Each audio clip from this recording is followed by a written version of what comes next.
Hey, e-commerce friend.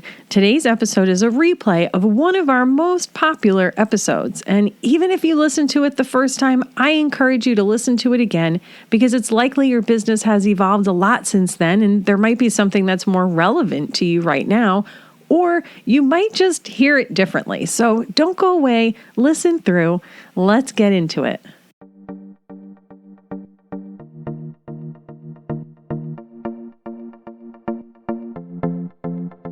Welcome to the eCommerce Badassery podcast, the place for scrappy female entrepreneurs who want to learn actionable steps and strategies to grow the traffic, sales, and profit in your e-commerce business. I'm your host, Jessica Totillo-Coster, a 20-year retail veteran who spent 3 years as the only employee of a 7-figure online store. That shit was crazy. I know exactly how it feels to do all the things, and I'm sharing everything I learned the hard way so you don't have to. I may have started this business by accident, but supporting badass bosses like you lights me the fuck up, and I am so stoked to see you grow. Are you ready, babe? Let's roll. Welcome back to the eCommerce Badassery podcast. I am so excited to talk to you today about email automation. This is how you make money on Autopilot. And this is basically a continuation of my previous episode where we talked about my badass email marketing framework. And the B in that stands for behavior automation. If you haven't listened to that episode, I suggest you go back and listen to it because it will set the stage for what we're going to talk about today. And everything sort of ties together. I separated them just because I didn't want the episode to be really long. Before we get into it, let's define what behavior automation is. These are emails that trigger based on the behaviors and actions that your customers take on your website. This can be viewing products, adding to the cart, starting checkout, and even leaving your website. And my favorite thing about email automations is that they're mostly set it and forget it. And I say mostly because you still have to go back and check their performance and make tweaks and adjustments as you see more data and collect more data from them, because maybe something in your business has changed or the customer journey has changed. So you can't just forget about them forever. But you don't want to make knee-jerk reactions to them either. Let them collect some data, and how long you have to collect data for really depends on how many people are running in them. You at least want 100 people to go through any one email before you determine whether or not it's successful. Otherwise, it's really just not statistically relevant. So today we're going to dive deep into each of the behavior automations that you want to have in your email marketing program. And we're going to talk about the emails that are in them, what kind of content you want to include, what the expectation for those are, and everything in between. And I'm super excited to share this with you because I know the power of email automation. And it's one of the things that I love about email marketing overall. So first, let's start with the welcome series. It's the first email that you should set up. And at a minimum, if you have nothing else, you should have a welcome series so that when someone signs up to your email list, they know they're actually signed up. In any email and in any automation, you should always start out with what your goal is. So as an e-commerce store, your welcome series has two main goals: to create a relationship with your customer and to get them to buy. Remember that the first purchase is the hardest one to get. So if you can convert them right after they've signed up for your list, that's a huge win. Don't be afraid of giving a discount at this step. It can be small, like 10%. It's just to get them comfortable with taking the plunge and buying from you. Constant sales and promos are more likely to train your customers to wait for sales than a welcome discount. So don't be afraid about that. Here's how I generally lay out a welcome series. The first email delivers the discount, and I'll always put an expiration date on it because you need that sense of urgency. Whatever date you put on it or whatever the time frame is, make sure it makes sense with your typical path to purchase. If you sell mattresses, 3 days isn't going to be long enough to make a purchasing decision, whereas clothing is generally more of an impulse buy, depending upon the price point, of course. So think about your customer, your product, and what makes sense for your specific situation. The second email should be about you and or the company, depending upon how much of yourself you're putting into your brand. Make sure it's still valuable for them. So whatever messaging you put in there, let them know that you give a shit about them as a customer, and telling them your why behind what you do will accomplish not only explaining to them who you are so they feel more comfortable buying from you, but also explaining how that's actually a benefit to them. Once you've wined and dined them a little bit with those first 2 emails, you guys are getting to know each other now. Now you can actually ask them for something. And the first thing you're going to do is ask them to update their email preferences. You also want to position this by what is in it for them. And in this case, it's so that you can send them better and more relevant emails instead of just spamming their inbox with a million things that are irrelevant to them. If you offer a birthday discount or you're thinking about doing this, add the birthday to the managed preferences.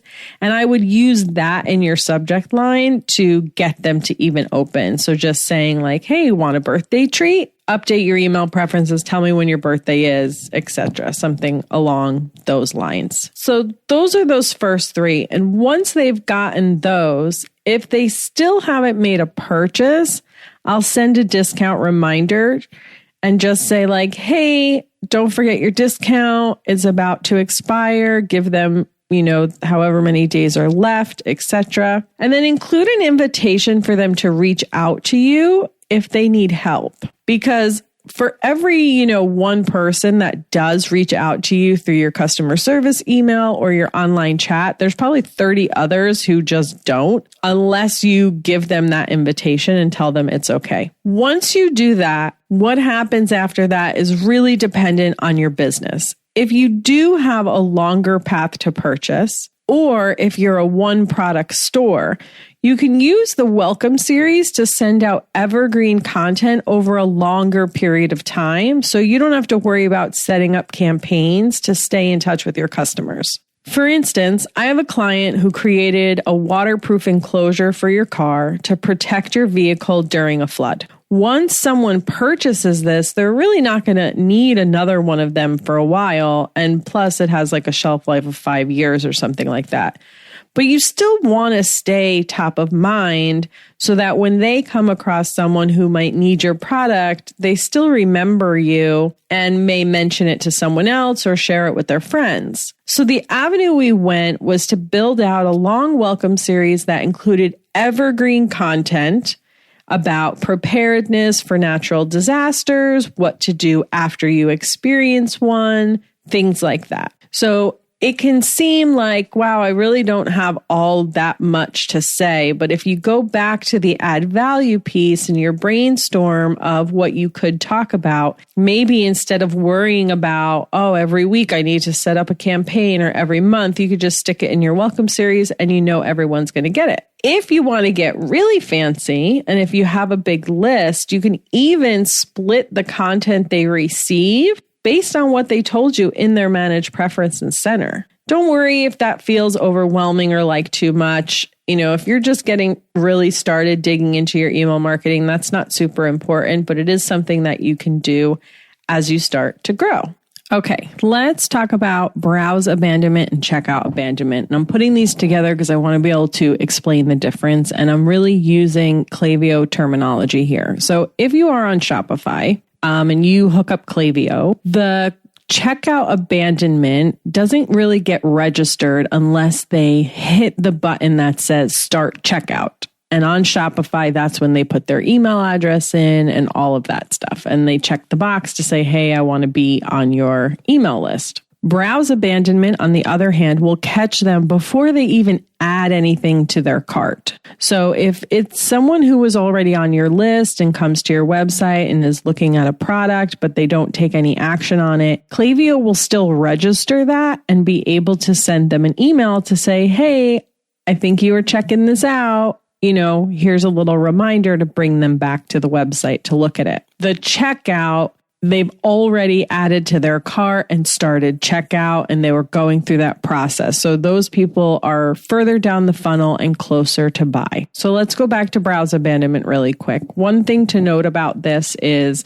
the code to track viewing product is not automatically installed between the Klaviyo and Shopify integration. I do believe it's automatic for like BigCommerce and WooCommerce, but you can just reach out to Klaviyo support and they can help you get this set up. It's really not that hard. So that will allow you to send those browse abandonment emails. And like I said, it will only work for people who are already on your list because they haven't taken any action. They didn't start checkout. So if you don't already have their email, Klaviyo won't have their email. That I usually just do one email, and I'll do it 2 hours from when they viewed the product, because I want to make sure if they do end up starting checkout that the checkout abandonment gets prioritized over the browse abandonment. For the checkout abandonment, I generally do 3 email series here. The first one is just a reminder.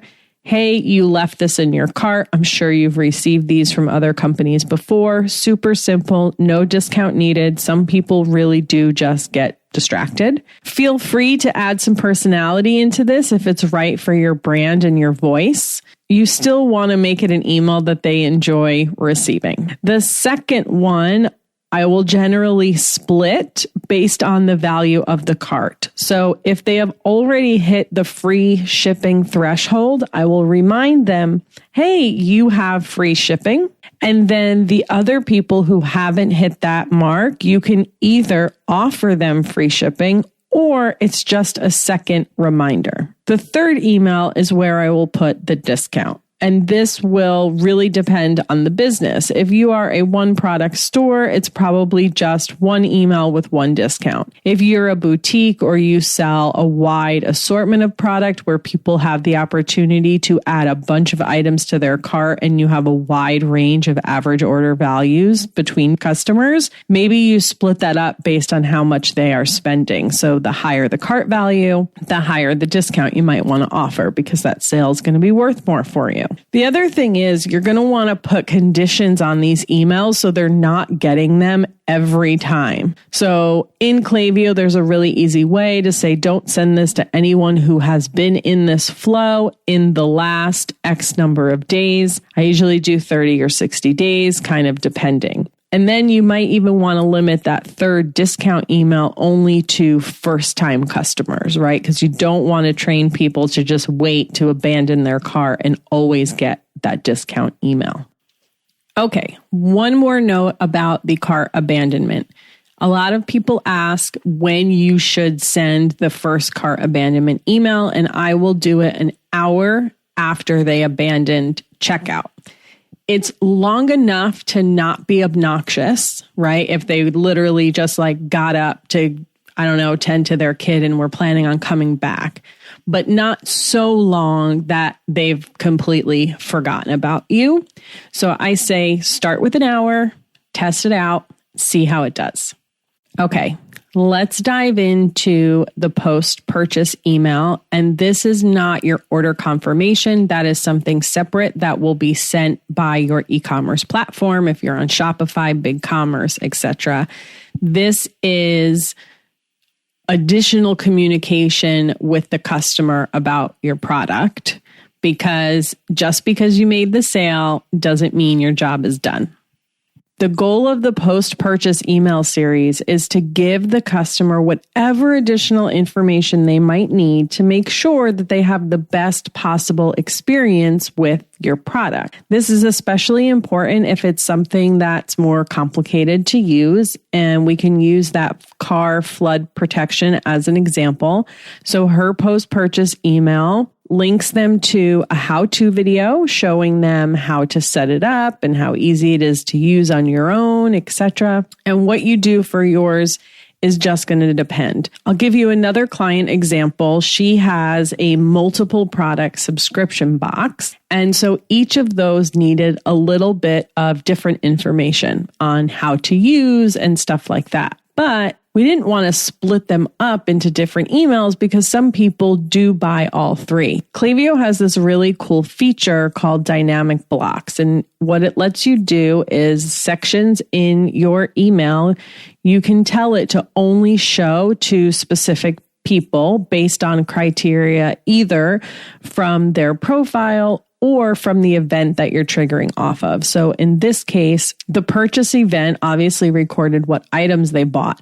So if in that purchase, they bought product A, they saw block A, same thing for B, C, etc. It's a little bit more advanced, but it's the easiest way to do it. You could, if you were afraid of that tech, you could also just split your flow, or maybe you are just sending them to some more general basic information. It's totally going to depend on your business, and it will take a little bit of research and effort on your part to get that right. This is also a great time to invite people to come and follow you on your social channels, to share the product, all that sort of stuff as well. Think about what you would say to a customer as they were checking out in an actual retail store. How would you want to follow up with them? What do they need to know to come and give you a positive review after receiving and using your product? That's really the goal of the post-purchase. One other tidbit here is, just like we talked about on the Welcome series, how you could extend it with evergreen content to stay in touch with your customers without extra work on your part. You can do this in the post-purchase too. I would choose maybe one or the other, or make sure that the content is different enough, right? Because maybe for the Welcome series, you are educating them about why your product matters and about things that are related to your product. Whereas after the post-purchase, now you're talking to them about how they can incorporate that product into their life, what other products you have that are complementary to that, things like that. So, like I said, all of this is going to take effort on your part to really brain dump and research and think it through, because it's not a one size fits all, because your customers are not on the same. It just depends on your business. So we've got 2 more of the basic automations to go. Hope you're still with me here. Let's talk about a never purchased series. And this is something I don't hear a lot of people talking about. Admittedly, this is not going to be a huge revenue driver for you, but it's going to pick up a few extra bucks along the way, and a few extra bucks, never really a bad thing. So people who have never purchased, these are people who sign up to your email list, go through your welcome series, maybe they even poke around your website. 30, 60-ish days go by. It's going to depend on your business and path to purchase and all that. But 30 to 60 days go by and they still haven't placed their first order.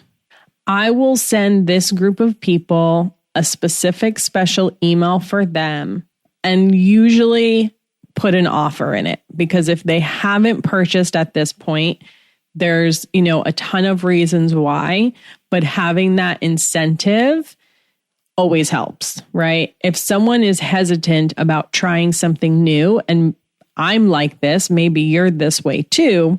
If you're a little unsure about something, they send you a discount and you're like, okay, that kind of lowers the risk. And so I'm more likely to take the plunge. You'll also want to include whatever other value propositions you have and why they should buy from you. So maybe it's that you offer free shipping on everything, or you do have a low shipping threshold. You have easy returns and exchanges. You want to talk about that stuff, by the way, all the time, right? And just because you have it posted on your website doesn't mean anybody is reading it. Just because you put it in every email doesn't mean everyone is reading it. But in the never purchase series is where you want to kind of amp up that messaging. Give everything you've got to trying to get that sale, because truth is, if at this point they don't buy from you, it's pretty unlikely that they will. And not everyone on your list is going to buy from you. That's just the way it is. So do what you can to get as many of them to take the plunge. This one can be, 1 to 3 emails. Maybe the first one is inviting them, come shop, here's a discount on my value props. The second one can be a little bit less salesy. And then the third one can be a reminder of the discount. I will also always put an expiration on this, and I make this one even shorter than the welcome.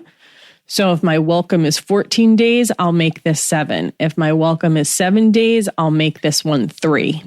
You really want to put that sense of urgency and that fire under their ass. The last one is your lapsed purchaser. So this is someone who has made a purchase from you, but they haven't been back in a while. So the time frame that you set this up at, completely dependent on your business. If I know that my customer shops with me every 3 months, then at like the 96th day mark, maybe the 100th day, something like that, is when I'm going to have this lapsed purchaser email trigger. And you can decide what's right for you in your business. Maybe the first one is just a, hey, how are you? Reminder, this is what you've missed while you've been gone. You can talk to them about new arrivals. Try and make it as specific to their previous purchase as possible. This is really easy to do in Klaviyo with their automated algorithm. If you want to offer a discount, you can do it in the first email. You can do it in the second email. Play with this one, do whatever you're comfortable with, and then see what works. And maybe even test out, you can do a test for the first email, one with a discount, one without a discount.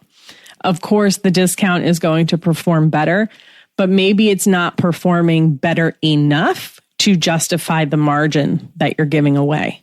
So you just got to put it up and see what happens. If you're using Klaviyo, there is a special feature to help you do this, and it's called the predicted date of next order. Now, depending upon the size, it's not the size of your list, it's the number of orders you've had. So depending upon how many orders you have, you may or may not see this option. I do not know what the threshold is off the top of my head, but I will get the answer and put it in the show notes for you. But if you have enough orders, Klaviyo built an algorithm based on all of your customers, all of the data, and each individual customer, etc., how often they come back and when they are expected to come back and make another purchase. So you can set it up based on that date, and it will be unique to each person. If they don't have enough data on that individual user, then they will just use like the general average. Now, there are a lot of people who use this successfully. I was at a Klaviyo workshop where they walked through the data, went through some case studies. They talked about the algorithm, all the testing that they did before they released it, and how accurate they found it to be. I have used it without success. My standard 90-day lapsed purchaser generates more revenue for me, so I switched back to that. But I did test it for about 3 months. But I had many weeks of 0, 0, 0, so I changed it back. So if you have enough orders, I suggest try the feature and see, maybe it will work better for you, but you won't know until you try. Okay, so let's go back and recap all of these quickly, and I'm going to have a cheat sheet for you with all of this kind of laid out, what the goal of each email is, the goal of each series, a general idea of what emails should be included in that, etc. So the link to download that will be in the show notes, or you can go to ecommercebadassery.com/03 and it'll be there for you to download. Okay, so you have your welcome series. This is the most important one. So if you have no other automation, make sure you get that one set up. Even if it's just one email, you just don't want someone to sign up and get nothing until you start bombarding them with campaigns. That's very awkward. Then you also want to do a cart or checkout abandonment. The platform that you're using will dictate this. On Shopify, it's checkout abandonment. And then if you have a browse abandonment option, and if you're using Shopify and Klaviyo or any platform with Klaviyo, then you have browse abandonment. You have your post-purchase. This is where you are giving your customer whatever information they need to have a good experience with your product so they come back and give you a good review. You have your lapsed purchaser, so someone who has made a purchase with you but hasn't been back in a while. And then you're never purchased. The people who signed up for your email, 30 to 60 days go by, they still haven't purchased from you, so you want to send them another email. Now, there's a lot more that you can do with email marketing automation. This is the baseline. So if you do nothing advanced, but you want to do more than just the welcome, these are the ones you want to start with. I will talk more about email automations and different things that you can do in other episodes of this podcast. But this is really the beginning foundation. Get it set up, let it run, let at least 100 people go through each email, evaluate, test, tweak, etc.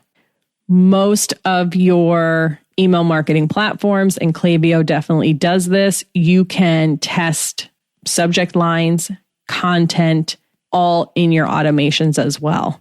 You have to test here just like you do in your regular campaigns. I'm going to leave you with that today. Thank you so much for hanging out. I hope you found value in this. I hope you get your booty into your email marketing program right now and set that stuff up. And until next time, my friend, see you on the flip side. Thank you so much for listening to today's episode. If you like what you heard, I'd be so grateful if you'd leave a review on Apple Podcasts, and don't forget to subscribe so you never miss an episode. And if you're looking to surround yourself with more product entrepreneurs who totally get your life right now, get your booty on over to the eCommerce Badassery Facebook group. Can't wait to see you there. Until next time, e-commerce friends, stay badass.